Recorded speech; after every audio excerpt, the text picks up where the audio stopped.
Bonjour à tous, j'espère que vous allez tous bien. Aujourd'hui, nous allons voir une vidéo que vous m'avez beaucoup demandé, c'est l'examen de lexicologie, un exemple ou un modèle d'examen de lexicologie. Nous allons le voir aujourd'hui. Voilà. La première question, comme vous voyez, c'est un examen de rattrapage, la session de rattrapage de quelle ville, là, je vais voir, de Teza, d'accord? Mais à peu près, c'est la même chose. Moi, j'avais passé l'examen de Kenitra et c'est à peu près la même chose, les mêmes questions. C'est la façon avec laquelle on pose les questions. Il y a vraiment pas trop de très grandes différences. Voilà. La première question. A. En dégageant le radical des mots en gras dans le paragraphe suivant, déterminez leur processus de dérivation en donnant le sens des éléments ajoutés et c'est sur 8 points. Attention. Pourquoi? Parce qu'on va analyser, vous allez voir comment je vais faire. Donc, premièrement, vous allez dire le radical, vous allez l'écrire. Premièrement, vous devez bien lire la question pour bien comprendre ce que vous devez faire. Vous ne devez pas vraiment rater quelque chose. Alors, en dégageant le radical des mots en gras, vous avez des mots en gras. D'accord? Les mots en gras comme nous avons le garagiste, le tracteur, un tracteur, beauté, inimprimable. Donc, c'est les mots en gras que vous avez. Déterminer leur processus de dérivation. D'abord, vous allez écrire le radical et vous allez écrire. Puis, vous avez le processus de dérivation.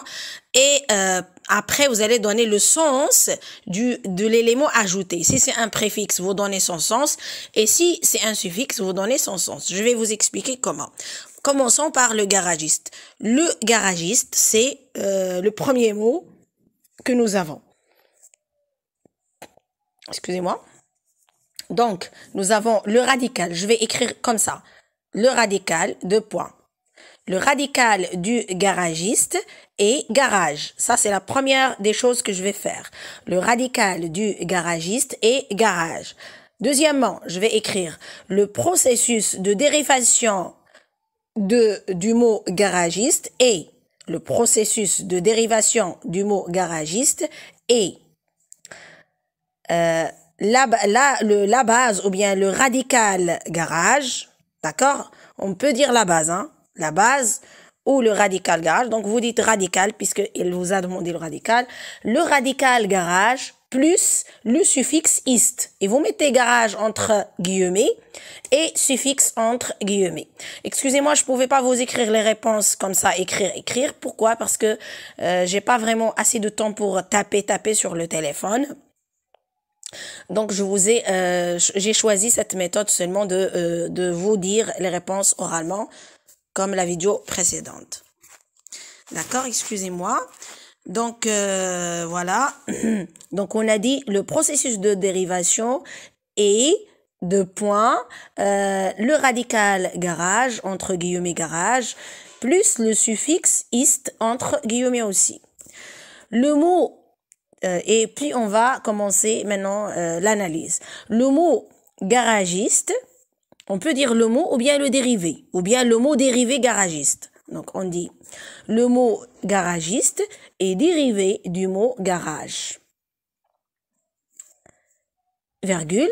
Ist est le suffixe de dérivation qui signifie la profession. C'est très important. Donc, la prof vous a demandé que signifient les éléments ajoutés. Ça veut dire quoi les éléments ajoutés? Soit le préfixe, soit le suffixe. D'accord? Ici, nous avons le suffixe. Ce qui s'ajoute à la fin, on l'appelle suffixe. Et ce qui s'ajoute au début, on l'appelle préfixe. C'est clair? Donc, je répète. Le mot garagiste est dérivé du mot garage, virgule. Ist et vous mettez entre guillemets, ist est le suffixe de dérivation qui signifie la profession. D'accord? La profession, le métier. Virgule. Donc, le garagiste signifie ou bien désigne travailleur spécialiste. D'accord? Donc, il signifie le métier donc ça signifie le travailleur et spécialiste. C'est ça l'analyse. Donc on a terminé le mot garagiste. On a fait son analyse. D'accord? C'est très clair. Très très clair. Passons au deuxième mot, c'est tracteur. D'accord? Nous avons dans le texte un tracteur. Un tracteur. Donc, on va faire la même chose. On va suivre le même processus. Donc, on va dire le radical est tract. Ça s'écrit avec T à la fin. D'accord? Le radical est tract. D'accord? Ça vient du verbe tracter et ça veut dire tirer. Tirer. Vous pouvez ajouter ça à la fin. Mais là, vous devez dire que le radical du mot tracteur est tract. D'accord? Le radical du mot tracteur est tract avec T à la fin. T-R-A-C-T. D'accord? Et le suffixe est heure. Donc, je vous ai commencé ça pour vous dire que le suffixe est heure. Donc, le processus de dérivation, c'est très important. Vous devez dire que le processus de dérivation est le radical tract, entre guillemets, plus le suffixe heure, entre guillemets aussi. D'accord? Le processus de dérivation est le suivant, le radical tract, entre guillemets, plus le suffixe heure, entre guillemets. C'est clair? Passons maintenant à l'analyse. Le mot tracteur est dérivé de la base tract.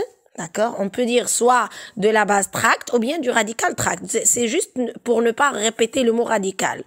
On a déjà analysé ça au début. On a dit le processus de dérivation est le radical tract plus le suffixe heure.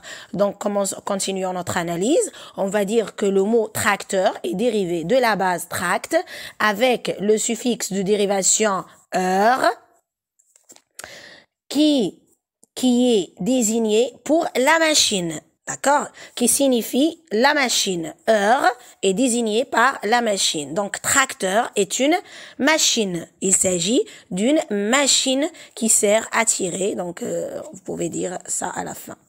Avec le suffixe heure. Ça, le suffixe heure, d'accord? Avec le suffixe de dérivation heure, qui signifie, ou bien qui désigne la machine. Ou bien, qui a pour sens la machine. C'est clair? J'espère que c'est clair. Passons au troisième mot, beauté. Beauté. La beauté. Donc, comme toujours, on commence par le radical. Le radical de beauté est beau. Nous devons dire ça au début. Pourquoi? Parce que la prof nous a dit, vous devez suivre la question. En dégageant le radical des mots en gras dans le paragraphe suivant, déterminez leur processus de dérivation et suivez comme ça à la lettre la question de votre professeur. Donc, le processus de dérivation, on a dit le radical de beauté est beau. C'est beau, le mot beau. Le processus de dérivation est le radical beau, entre guillemets, vous mettez beau, plus le suffixe t, entre guillemets aussi le suffixe t. Le mot beauté est dérivé de la base beau, entre guillemets, et du suffixe t, entre guillemets, qui a le sens d'un nom abstrait. D'accord? C'est ça le sens de T. Donc, pour les sens de ces mots-là, le sens des suffixes et des préfixes, vous allez les trouver sur Internet et je peux vous faire une vidéo sur votre demande. Si vous demandez cette vidéo, je vais vous la faire. Vous tapez sur Google le sens des suffixes, le sens des préfixes, et ça va vous donner, et c'est très clair, vous devez les apprendre par cœur, puisque vous en aurez besoin à l'examen. C'est très clair, d'accord? Vous les apprenez. Donc, je répète, le radical de beauté est beau. Le processus de dérivation est le radical beau plus le suffixe t. Le mot beauté est dérivé de la base beau et du suffixe t qui a le sens d'un nom abstrait. Passons au quatrième mot. Inimprimable, inimprimable. Là, nous avons le suffixe et les préfixes, le préfixe et le suffixe à la fois. Donc, nous allons dire tout d'abord le radical est imprimé, d'accord? Le radical est imprimé, le verbe imprimer, ER à la fin, c'est ça le radical. Nous devons dire ça. Le processus de dérivation est le préfixe IN,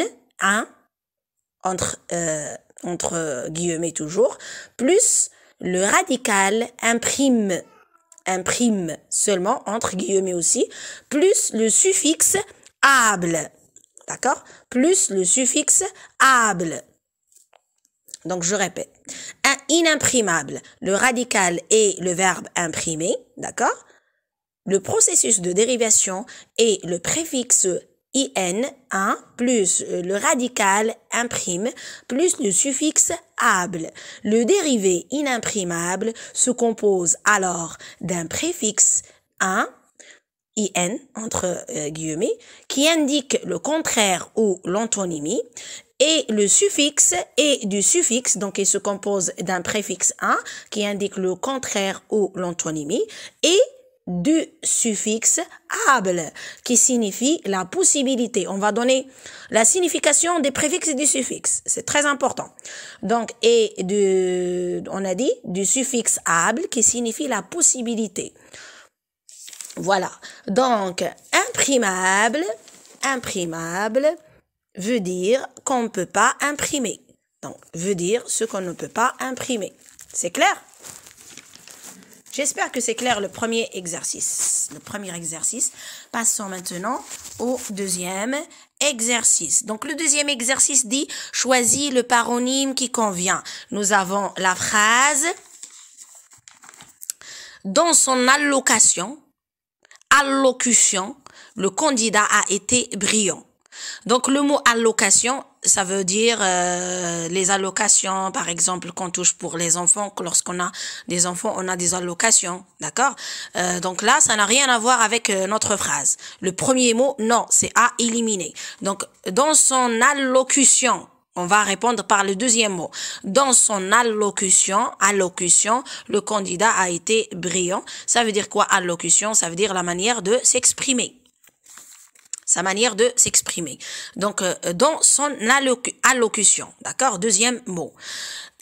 Deuxième question. Après un moment de trouble et d'hésitation, il a pu, donc on a recouvré et on a recouvrir. On va dire, il a pu recouvrir ses esprits. Il a pu retrouver. Ça veut dire retrouver ses esprits. D'accord? On va dire, il a pu recouvrir ses esprits. Passons maintenant à la troisième phrase. En arrivant dans l'oasis, les animaux ont épanché ou étanché leur soif. Donc, on va pas dire étanché, on va dire épanché. Ils ont satisfait leur soif, ça veut dire ils ont épanché leur soif avec P et non pas T. Donc, ils ont épanché. Étanché et épanché, ce sont des paronymes, et les paronymes, ici, il y a une différence d'une lettre seulement. D'accord? Donc, on a épanché, le premier mot. La quatrième phrase, l'arrivée du train est annoncée, mon départ est imminent. Donc, on va dire éminent, le deuxième, proche. Donc, le premier, ça veut pas dire le sens que nous avons. Donc, éminent avec deuxième mot. Ça veut dire qu'il signifie proche. Éminent, ça veut dire proche. Deuxième mot. L'arrivée du train est annoncée, mon départ est imminent, le deuxième mot. Éminent. Cinquième phrase, dans cette histoire qui finit si mal, j'avais pourtant espéré un dénouement. Deuxième mot, un dénouement plus heureux. Le dénouement, comme vous savez, pas le dénouement, c'est le dénouement. Deuxième mot, un dénouement plus heureux.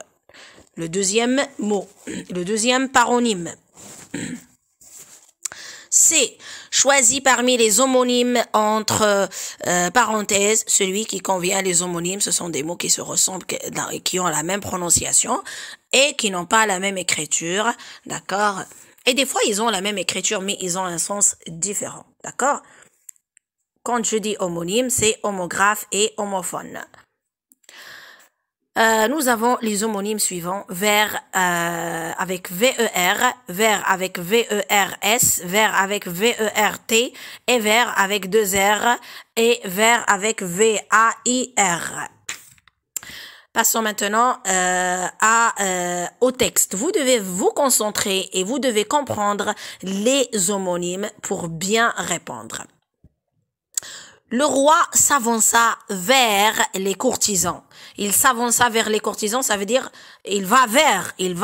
Donc on va utiliser vers. vers le sens. C'est le sens, la direction. D'accord? Vers avec S. V-E-R-S. D'accord? Et tous prolongèrent dans une profonde révérence. La jeune fille ne pouvait s'approcher et coincer derrière un fauteuil de velours vert. Un fauteuil de velours vert, ça veut dire la couleur du fauteuil. Elle est comment la couleur? Elle est verte. Donc là, vert avec T. V-E-R-T. D'accord? Un fauteuil de velours vert, la couleur verte avec T. Elle essayait de se glisser comme un ver de terre. Un ver de terre, ça veut dire l'insecte, le ver de terre, l'insecte, un ver avec V-E-R seulement. V-E-R. Un ver de terre. Entre deux énormes dames. Le manteau de l'une d'elles était de satin bordé d'une fourrure de verre. La matière de fourrure, elle est de quelle matière? C'est pas le cuir, c'est le verre. Le verre avec V-A-I-R, d'accord? V-A-I-R. L'autre portrait, excusez-moi, l'autre, parce que je suis en train de lire en même temps, j'ai le téléphone dans ma main, il est proche de ma bouche. Donc, l'autre portait une cape de velours. On entendit soudain un bruit de verre. Ça veut dire les verres qui se cassent. Le verre avec lequel on boit. D'accord? Donc, on entendit soudain un bruit de verre brisé, cassé. Verre avec deux R, E, le verre avec lequel on boit. Donc, verre avec deux R, E à la fin. V-E-R-R-E. C'est clair? Brisé, un personnage étrange sorti d'une pièce en déclamant des vers. Des vers de poèmes. D'accord? Les vers de poèmes, donc V-E-R-S. V-E-R-S. Des vers de poèmes. Il est en train de lire des vers de poèmes.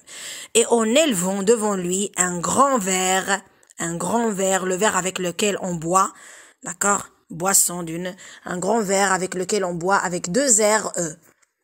C'est clair? Donc, je répète. Le 1, verre avec V-E-R-S. 2 avec V-E-R-T. 3, V-E-R. 4, V-A-I-R. 5, le cinquième mot, V avec deux R-E. V-E, deux R-E. Et 6, V-E-R-S. Et 7, nous avons 7, V-E, deux R-E. J'espère que ma vidéo vous a été intéressante. Comme d'habitude, n'oubliez pas de partager mes vidéos avec vos amis pour m'encourager et d'aimer, surtout aimer la vidéo pour que les autres puissent la voir et de laisser un commentaire. N'hésitez pas de laisser vos commentaires. Je les lis tous, bien sûr. Merci à vous.